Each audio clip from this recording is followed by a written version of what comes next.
நீங்க பிள்ளையார்பட்டி போய் இருக்கிறீர்களா? போகவில்லையா? அப்படி என்றால் இதை படித்து தெரிந்து கொண்டு பிறகு செல்லுங்கள்.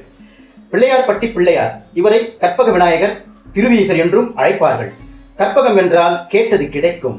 கற்பக விநாயகர் என்றால் நாம் என்ன வேண்டுகிறோமோ அதை உடனடியாக தரக்கூடியவர். விநாயகரை வணங்குவது மிக எளிது. அருகம்புல் இருந்தால் போதும். ஒரு நல்ல நிகழ்வு தொடங்கும் முன் இவரை வணங்கி தொடங்கினால் தடை ஏதும் வராது என்பது நம்பிக்கை. இதில் வலம்புரி பிள்ளையாருக்கென்று விசேஷ சக்தி உண்டு. அப்படிப்பட்ட கற்பக விநாயகரை தன்னகத்துள் வைத்திருக்கும் பிள்ளையார்பட்டி என்ற இவ்வூரானது காரைக்குடிக்கு மிக அருகில் அமைந்துள்ளது. காரைக்குடிக்கும் திருப்பத்தூருக்கும் இடையில் குன்றக்குடிக்கும் 3 கிலோமீட்டர் அருகில் பிள்ளையார்பட்டி அமைந்துள்ளது.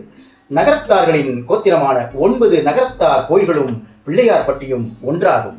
பிள்ளையார்பட்டியில் அமைந்துள்ள ஸ்ரீ கற்பக விநாயகர் திருக்கோயில் ஒரு குடைவரை கோயிலாகும்.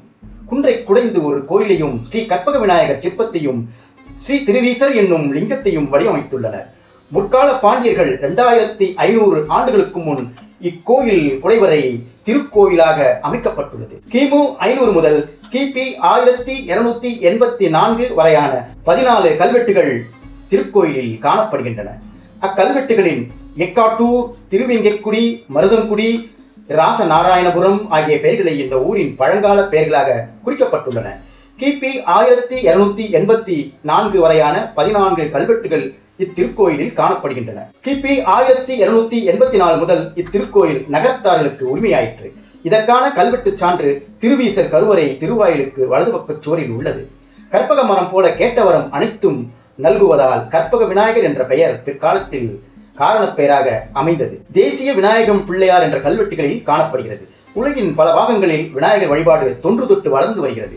உலகில் காணப்படும் விநாயகர் சிற்பங்கள் காலத்தில் முந்தையதாகவும் உலகத்தின் முதல் பிள்ளையாகவும் அமைந்திருப்பது கற்பக விநாயகரின் சிற்பமே ஆகும். உலகில் 2 கைகளுடன் காணப்படும் விநாயகரின் சிற்பங்கள் 2 மட்டுமே. ஒன்று பிள்ளையார்பட்டியிலும் மற்றொன்று ஆப்கானிஸ்தானிலும் காணப்படுகின்றன. ஆப்கானிஸ்தானத்தில் உள்ள விநாயகரின் சிற்பம் நின்ற கோலத்தில் அதிகமான பிற்கால அணிகளுடன் காணப்படுகிறது. பிள்ளையார்பட்டியில் கற்பக விநாயகர் சிற்பத்தில் 2 கைகள் மட்டுமே இருப்பது தனிப்பெரும் சிறப்பாக குறிப்பிடத்தக்கது. கற்பக விநாயகரின் சிற்பத்தை வடிவமைத்த சிற்பி அதன் அருகிலேயே அவரது கையெழுத்தை கல்வெட்டில் செதுக்கியுள்ளார். எக்காட்டூர் கோன் பரணர் பெருந்தச்சன் என்ற அவரது கையெழுத்து கிமு 4ஆம் நூற்றாண்டு முதல் 5ஆம் நூற்றாண்டு வரை புழக்கத்தில் இருந்த தமிழ் வரிவடிவ எழுத்தில் உள்ளது. எனவே சிற்பத்தை வடிவமைத்த காலம் சற்று ஏறக்குறைய கிமு 5ஆம் நூற்றாண்டு என கொள்ளலாம்.